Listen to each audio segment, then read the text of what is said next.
There's a lot more thought put into the whole process and creation of the snacks. Interesting. From the R&D and kind of research development of the snacks to like how it smells, tastes, how the texture is, to then the packaging and making sure that it stays fresh. And there's always those desiccant packs in a lot of Japanese snacks. Yes. Right? Like that doesn't really exist in American snacks. In Japan, there's this huge concept of shun, or like peak freshness, that Japanese people eat throughout the year. In America, it's kind of like farm to table, and that's like a recent trend America has, maybe in the last 10 to 20 years. Farm to table is getting bigger, but Japanese people have been eating this concept of shun for centuries. That's true. Have now built up to over 200 suppliers, both direct relationships, some through wholesalers, some through lots of different vendors. One of our big competitive advantages is that many of these relationships are also exclusive to Bokksu. Some of them will sell domestically in Japan, of course, but if they're selling to America, they will only sell to Bokksu. So Danny Tan-san, CEO of Bokksu, welcome to Pivot. Thank you for having me, Ryan. I'm super happy to be here. Yeah, so could you like introduce yourself to our audience? Sure. Yeah. So as you mentioned, I'm the founder and CEO of Bokksu. Mm-hmm. I am from New York City originally, that's where I was born, and then raised in New Jersey. I went to Stanford. After that, I worked at Google. Then I quit and moved here to Tokyo and ended up living for 4 years. I personally love Japan a lot in a lot of ways. I love Japanese food, language, culture. And when I was here, I was studied at Waseda, and then I worked at Rakuten for a couple of years. That's where I got business fluent in Japanese. And then after I moved back to New York around 10 years ago now, I stumbled in entrepreneurship, and one thing led to another. I can dive into it later, but then I solo bootstrap founded Bokksu around 8 years ago. And which is, so I'll show the Bokksu on the screen. So it's like full of Japanese snacks in a subscription model. So you get, every month, you get a box of Japanese snacks. Correct, yeah.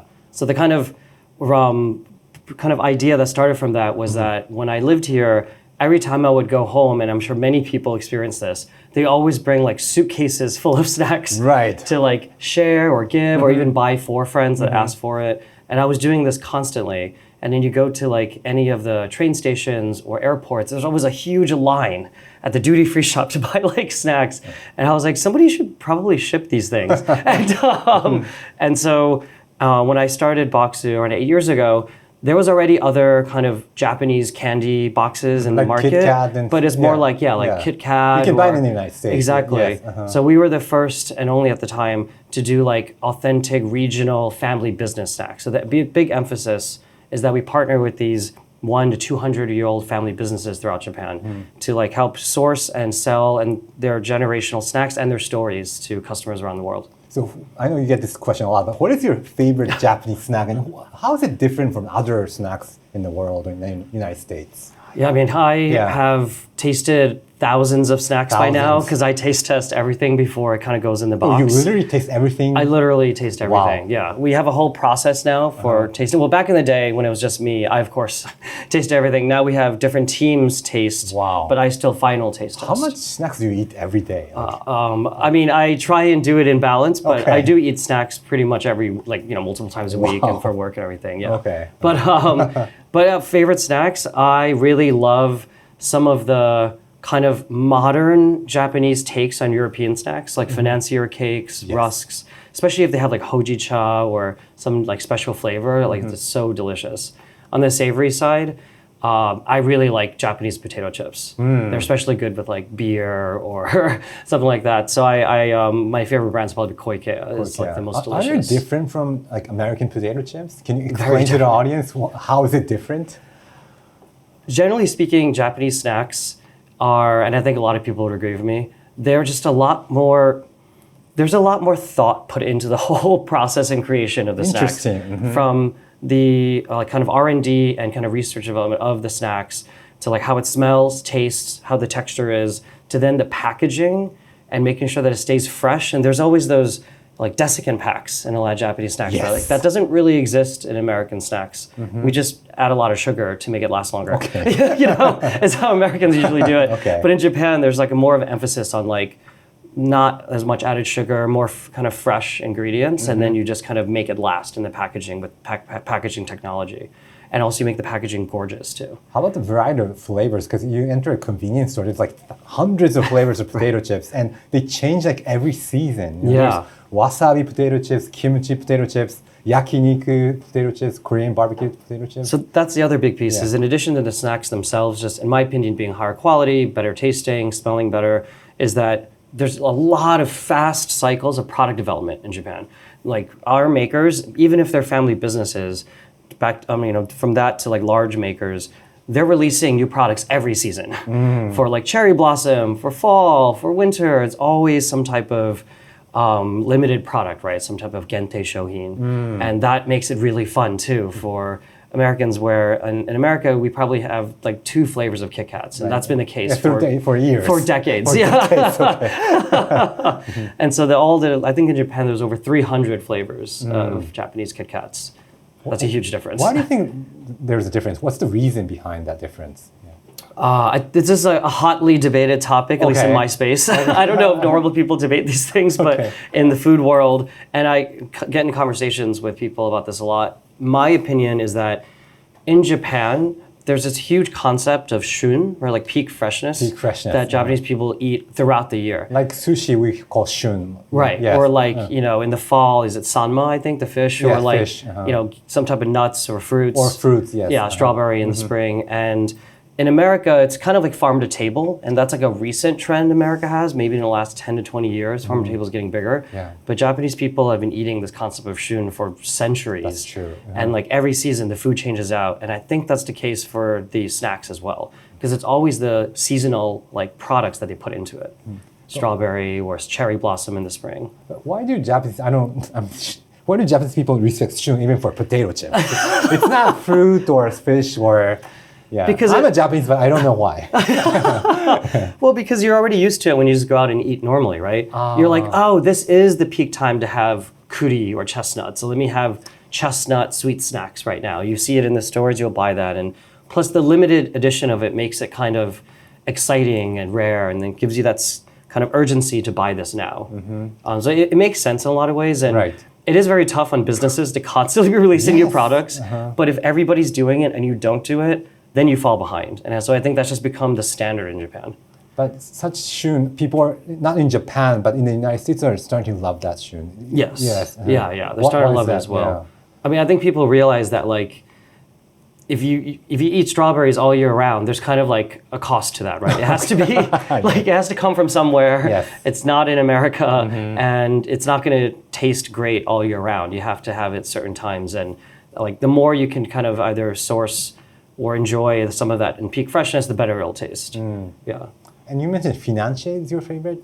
Yeah, I really like how, because we don't have those in America as often. Okay. Like there's all of these European snacks, because Japan loves France and Italy, so there's a lot of like confections that have come in through like almost like importing in, but then Japan creates their own version of it. Right? Like a good example is the langue de chao cookie, which is a French, originally a French cookie, but it's all over Japan. I mean, the most famous one is Shiroi Koibito. Yes. Oh, right, that's from French Hokkaido. Originally? I mean, it's a langue de chao cookie, Oh, so that's French, true. which is a chocolate butter cookie.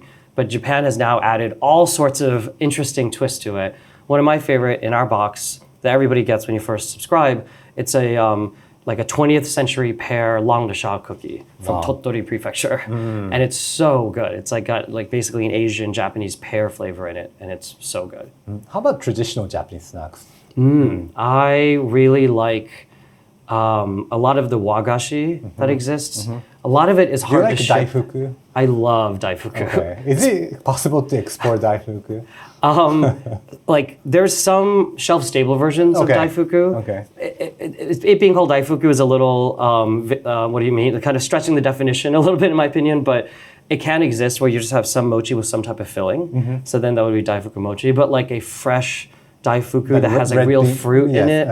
Like that is strawberry, yes. or I had one recently that had kiwi in it from Tokyo Station. It was the so good. fruit daifuku. The fruit daifuku is amazing, but they only last like 2 days. Okay. And so it's not possible to kind of ship that online, at least internationally. And so that makes it tougher, but I love daifuku. I even like akafuku, which is the regional. A lot about Japanese snacks. That one's just so good with like a good cup of tea. And so I'm really into those, but unfortunately, the more nama wagashi it becomes, the like harder it is to ship it online. Nama means like raw. Yeah, kind of fresh. Fresh wagashi. Fresh Japanese wagashi. Yeah. Okay. What kind of wagashi is meant to export outside of Japan? What's popular? Yeah. So some of the popular ones would be things that have traditional flavors, but I think can be repurposed in a way. So a good example is we have these seaweed tempura chips, like noriten, from Hiroshima prefecture area, and the maker makes them so good, and he has all these flavors like ume shiso, Okay. and Which are like plum. yeah, which is like a plum and shiso leaf, and Okay. then also has like seto uchi lemon, which is lemon from that region, and so like seaweed tempura chips are quite traditional, but when you kind of then make the flavors really modern and appetizing to the West, people really love these chips. So let's go back to your website. So it's a subscription model. Yes. And you pay like monthly $49.99 for a month, but if you pay 20 months, there's a value in. Yes. So how does this work? Yeah, so I mean, we're a monthly box. Every single month, the curation is totally new, totally different. We almost never we repeat curations or snacks. So it's different every It's different month? every single month. Wow. And so that's what makes it really exciting for people. So it's shun. It's definitely shouldn't. Yeah, definitely limited. Okay. And I think what's even better is you could only do this type of box from Japan. Like in many other countries, there's no way you can get new snacks It's every like single same month. potato chips every month. Right. And so that's one of the reasons why it works so well, this type of concept for Japanese snacks, is that there's new products coming out. And then we give free shipping to most of the world. So to America, EU, we're working on expanding. Free shipping. So that's included kind of in the pricing you see here. So we're always working on improving that and seeing what works best. And if you sign up for a 12-month subscription, the price goes all the way down to just $39.99 a box. Yeah, with free shipping involved. Wow. And every box is different, like each month. Yeah. And we plan our boxes at least 6 months in advance. So we put a lot of thought, as much as thought as our makers put into their snacks, we put a lot of love and care and energy into each box. And the big thing that we include that ties it all together is what we call like a culture guide magazine, or this booklet that goes in there that has, like, we do ourselves. We do our own photography. It has like writing about, it explains each snack. It has interviews with the makers sometimes. It has like kind of just a way to wrap the whole theme together, because every box is themed. So it's not just eating snacks, but kind of experiencing Japanese culture. Yeah. It's basically this like bridge to Japan. Wow. Because our whole mission and purpose is to bridge cultures through authentic Japanese food and products. So like how many snacks are in each box, or it differs like every month? It's like 20 to 22. Okay. It like differs each month based on the curation, and we try and optimize for a balance of sweet and savory. And we also have a tea pairing every month, because Japanese people always eat their, especially sweet snacks, with tea. So we like to have like a gyokuro or a hojicha, like a roasted green tea or something like that. Yeah. How do you curate? Is there like a concept or some guideline, or how do you choose We snacks for each month? Yeah. I mean, we do think about shun sometimes. Shun. So come back to that Shun. is like pretty much every season we'll have, this is kind of a rough idea, like it changes based on things, but we'll have a box, a theme that is based on that season. So in the spring, we'll have a cherry blossom box, a sakura box, which always does really, really well. So then there's a lot of cherry blossom snacks, plum blossom snacks. We'll also have like a region. So whether it be like Kyoto, Hokkaido, Okinawa, kind of some of the popular regions. So then the snacks are from that region. Or we'll have some type of like festival or theme that's tied to that season too. So like in the summer, we'll do like a fireworks festival theme, like a Hanabi Taikai, something that's very common in Japan that we're trying to get people to experience by like eating the snacks and reading about it. So how do you like find or discover these snacks? Do you like Google it, or do you like literally go to every place in Japan? How do you find out? I mean, that has changed a lot over time. Okay. So I mean, in the very beginning, 8 years ago, it was me like, so I already knew about a lot of snacks when I lived here for 4 years, and I traveled around a lot. I ate a lot of the snacks. So I knew some, but I probably knew like, I don't know, maybe 40 to 50 at that time. But you know, as eventually there's thousands of snacks, probably hundreds and hundreds of snack makers, if not more. And so a lot of it in the beginning was like Googling, watching YouTube, a lot of YouTube. Watching YouTube. Like there's a lot of people eating snacks on YouTube, like Japanese influencers or content creators of like tasting new things. And so kind of finding what's kind of new and coming. As time has gone on, we now have direct relationships with well over 100 to 200 kind of direct suppliers and makers in Japan. And so nowadays the makers will just proactively pitch us and propose their snacks to us.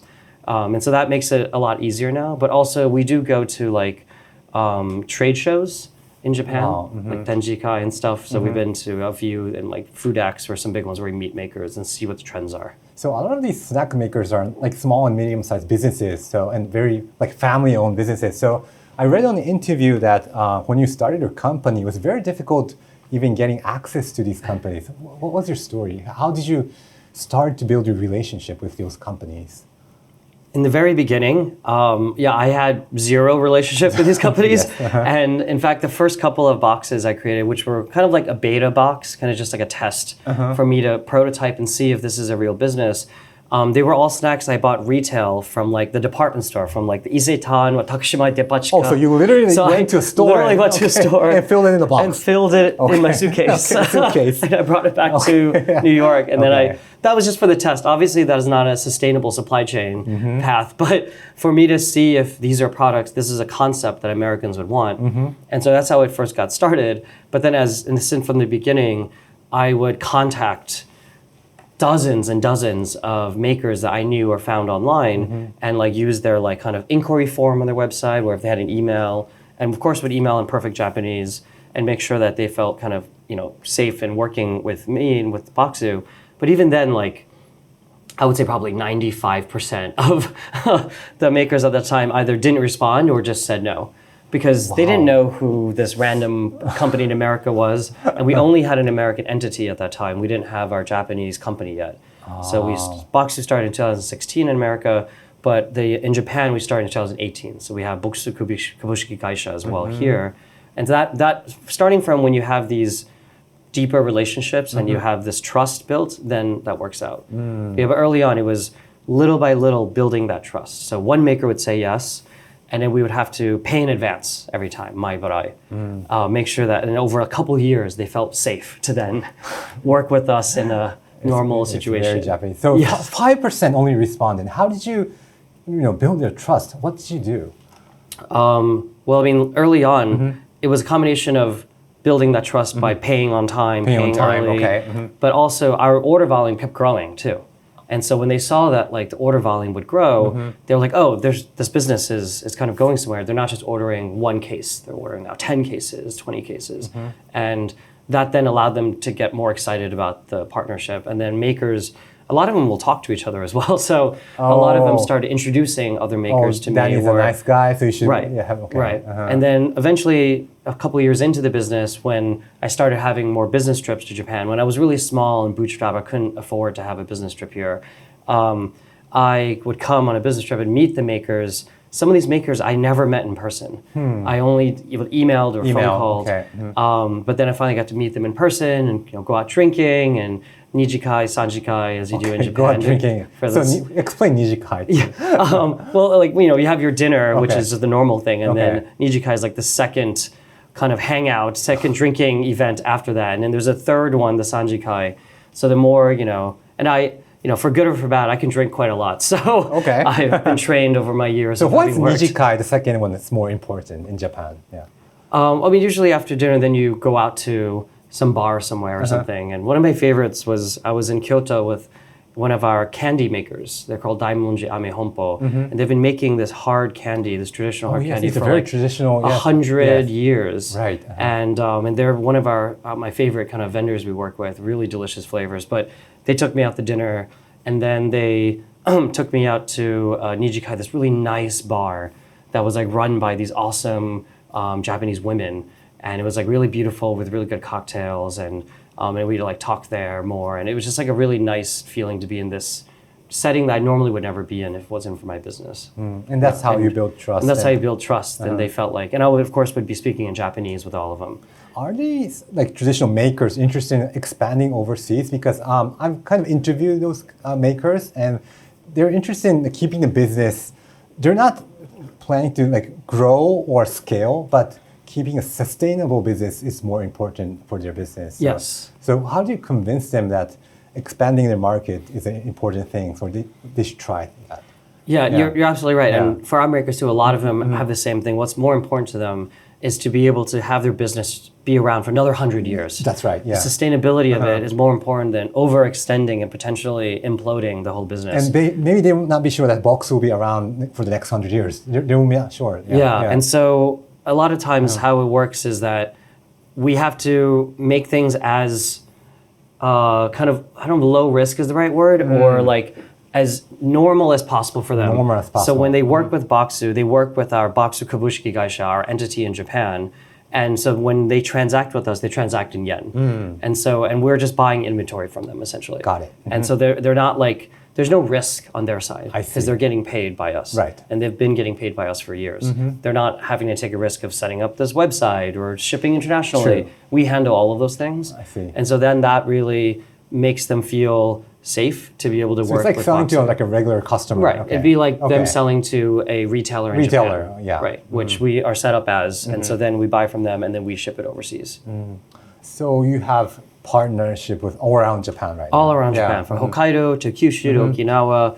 This took many, many years, a lot of drinking. Yes, a lot of drinking, a lot of nijikai. Yes, a lot to kind of Do you reach go to this point. karaoke? I often? can. Okay. I'm really bad at singing though, Okay. so I love karaoke. But it's, but yeah, so I have been with some of them. But anyway, Okay, so I yeah. have now built up to over 200 suppliers, both direct relationships, some through wholesalers, some through lots of different vendors. And I've been to like Hokkaido. Hokkaido is my favorite place to go eat and drink. The food is so good there. So this is one of our big competitive advantages is that many of these relationships are also exclusive to Bokksu. I see. So some of them will sell domestically in Japan, of course, but if they're selling to America, they will only sell to Bokksu. Why is that? Because we were the first ones to kind of work with them.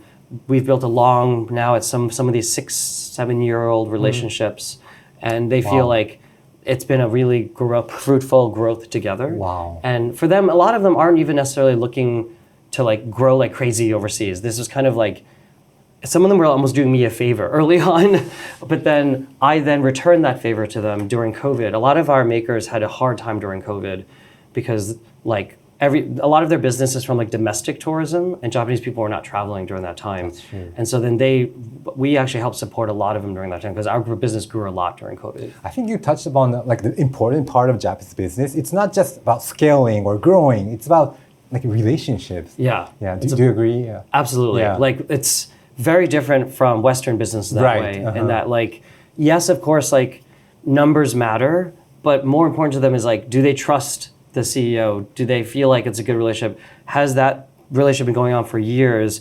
If so, then even if there's a competitor that looks the same, that is copying, they're not going to work with that competitor. And even if that competitor even has a bigger order volume, like, it'd be one thing if it was like maybe 100 times difference, but if it's only like a slight difference, they're not going to jeopardize this relationship by working with the other vendor. Right. So their goal is not to become like next Hershey's or Frito Ray or something, but become a very sustainable business in their communities. Exactly. And keep the tradition. Yeah. For the And- next 100 years. Yeah. And like for them, the way they do that is by still trying to expand their revenue to sell overseas because, in Japan, all across Japan, outside of Tokyo, the communities are getting smaller, right? And the population Yes. declining, everything. And so a lot of them are aware of that, and that's one of the reasons they're more open to working Interesting. together than ever before. Like probably 10, 15 years ago, a lot of the makers would have just said no. But what we've been finding over the last few years is more and more makers are now proactively approaching us because they're seeing their sales decline in their regions, and they've heard about Bokksu or something like that. Okay. And so it's been really interesting to see this switch even in the last 8 years I've been doing this. Yeah. What are the other business are you up to? The subscription box, Okay. which is what we call Bokksu Snack Box in the top right, that was the first business that I started in my living room in New York City. That's what kind of, we grew like a lot, and from there was able to then I fundraised in 2021 and raised the Series A. And then from there, I was able to now diversify to other businesses. And so some of the other really kind of exciting ones is we have something called Bokksu Boutique, which is a kind of gifting marketplace that we started. It ships from Japan as well. And so people can also from there buy the snacks from the box that they see. like. They can buy it either like a la carte or they can buy even the gift box version of it. Is it like sometimes. e-commerce? Yeah, it's basically like an e-commerce shop. Okay. And so for that ships all from Japan. And that way people can now, not everybody likes subscriptions. Some people just want to buy what they want to buy it, and that's when you do it there. Bokksu Market is kind of our online Japanese grocery store in America. So these businesses, we all started internally. And a couple of the others, we actually have kind of acquired one of our competitors last year. They call it Japan Crate. And so with them, we got Japan Crate and Sugoi Mart. And Sugoi Mart sells more like anime goods. Ah, okay. And so that's more like, yeah, Sugoi. Sugoi. Yeah. Okay. So that's more Which like... is like amazing in Japanese. Yeah, exactly. Sugoi. Okay. And so it's like Demon Slayer products, like kind of, Jujutsu Kaisen, things that are like very hot and trendy for a lot of the American and Western audiences. And that works really well with the Sugoi Mart or Japan Crate brand, but that doesn't work as well with the Bokksu brand because Bokksu is more like traditional, authentic makers. And so now that what's great is we have kind of the whole range of traditional to pop culture. So it's like a portfolio of like... It's a portfolio, yeah. It's like a family of brands. Wow. Yeah. So since you mentioned about Japanese brands, so what's your observation? So is Japanese snacks or culture become more popular in the United States? Absolutely. Okay. Yeah. Okay. I mean, I think Japanese culture has only become more and more popular every year. Every year. Since I've been alive. But certainly in the last 10 to 20 years, more and more people are studying Japanese, are visiting Japan, right? I think there was that statistic that March of this year had the most foreign visitors in the history of Japan ever. And so that just really shows that more and more people want to get to know Japan, eat Japanese food, experience Japanese culture and media. And some other good markers are like Japanese restaurants are the fastest opening restaurants in America.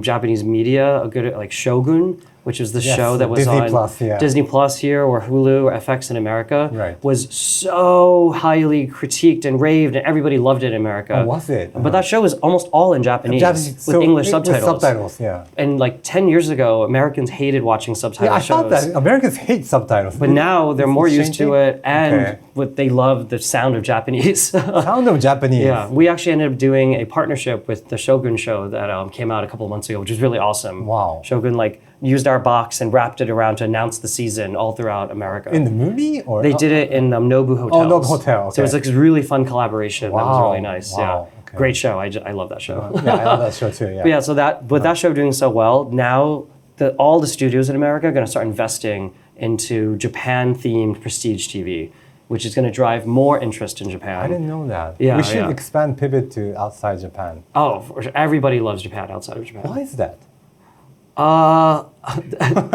There's a lot of things, Okay.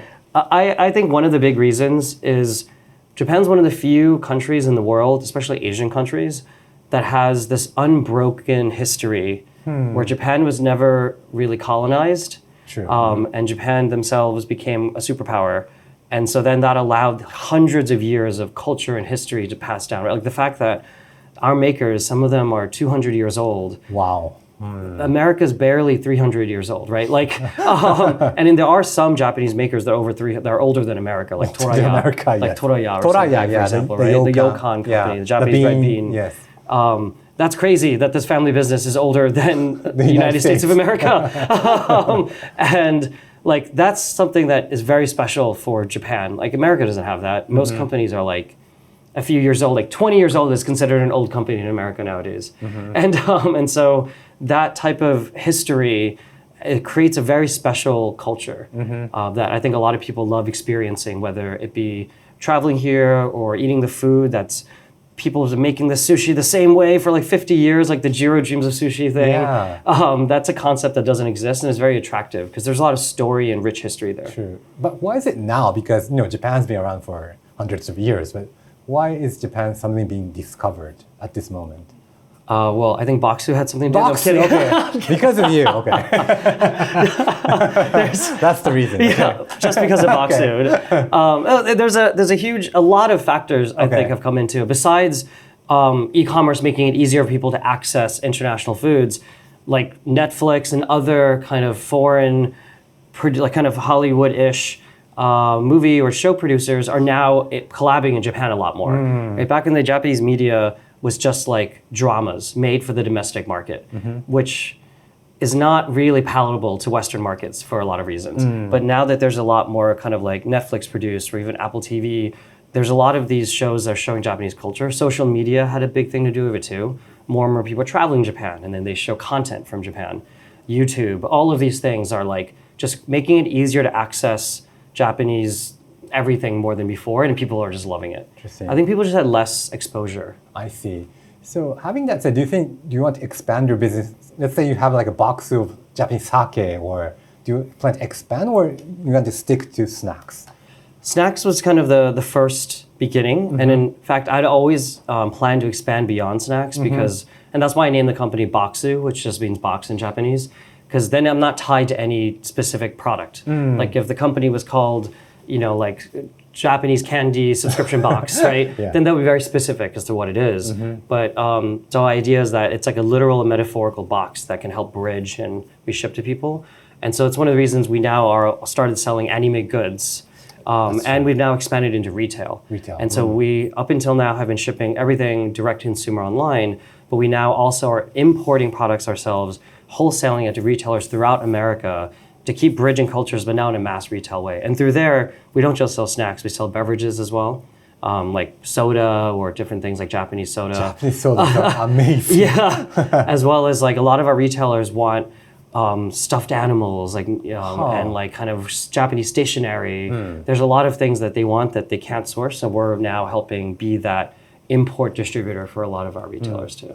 So K-pop is popular. Are you going to expand to like Korean snacks or something?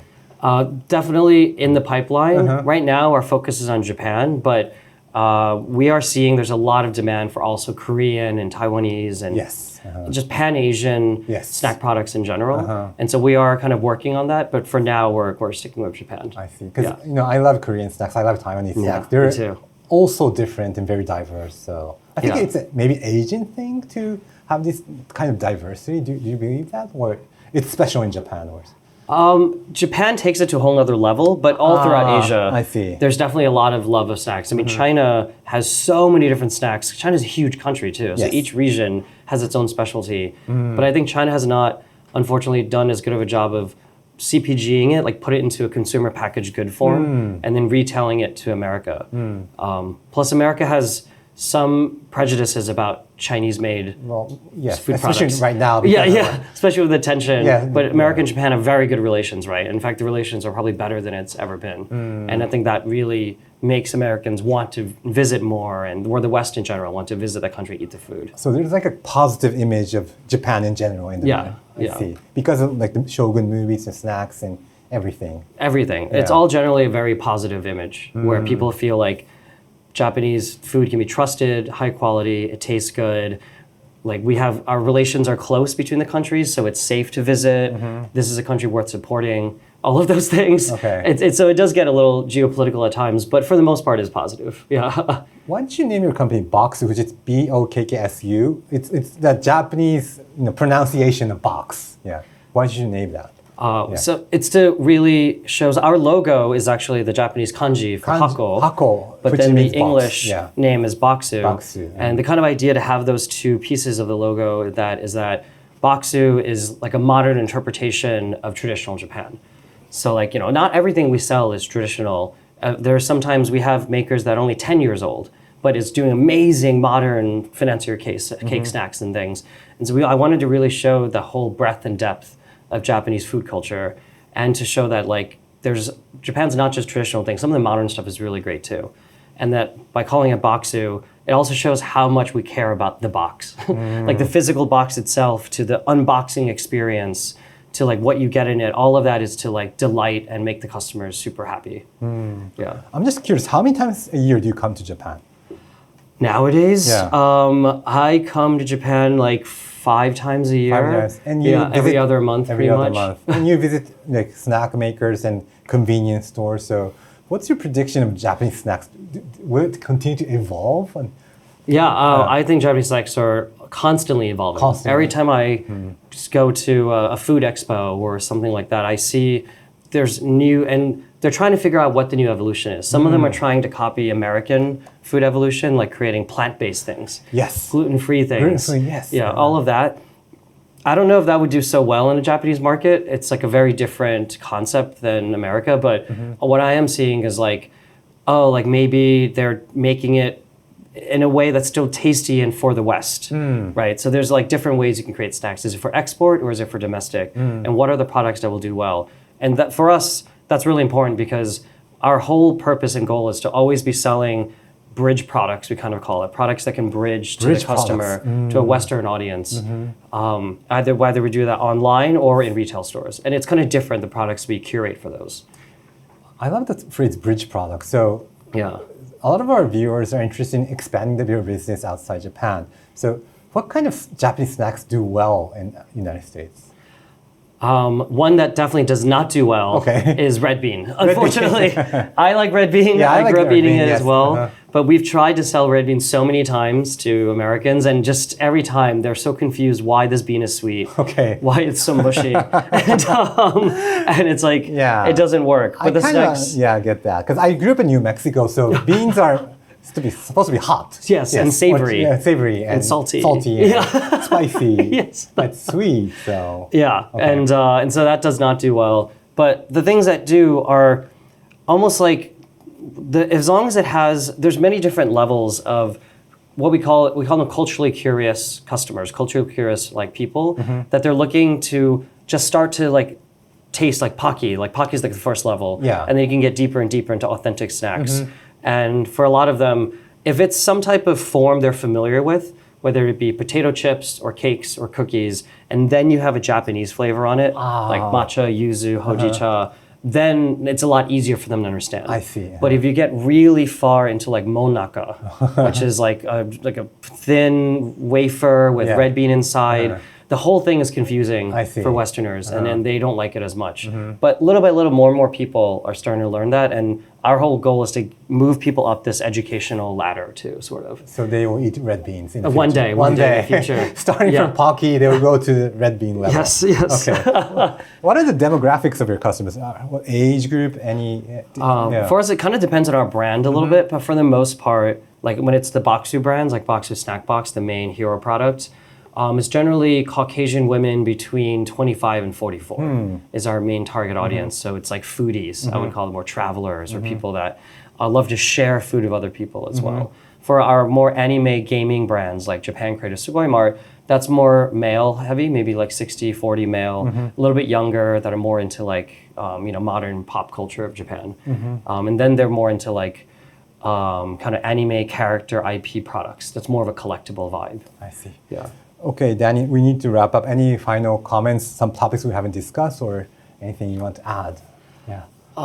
One thing that I have found really cool in the whole entrepreneurship or running this company for over 8 years now is that back then I started in New York, and it was very hard to like hire in Tokyo or even build out an office here. And we built, like I mentioned, our office in 2018. And at the time, it was still very hard. Nobody really wanted to work at a startup. But what's really cool to see now is that like our Tokyo team is now larger than our America team. Wow. We've been hiring in Japan. So if anybody is looking for a job or this thing, feel free to reach out to Bokksu. Yeah, we have jobs on our website. What I mean is, it's been cool to see that we have these offices in New York and Tokyo, we're bridging them, but now the kind of startup and entrepreneur scene is rising in Japan little by little. And there's more and more people that want to work in startups, and companies understand that's what startups are doing, the value they add. Even the government is trying to put like a big initiative behind it. And that has been really cool because now we're able to access all sorts of different talent and can grow our business from Japan too now, not just from America.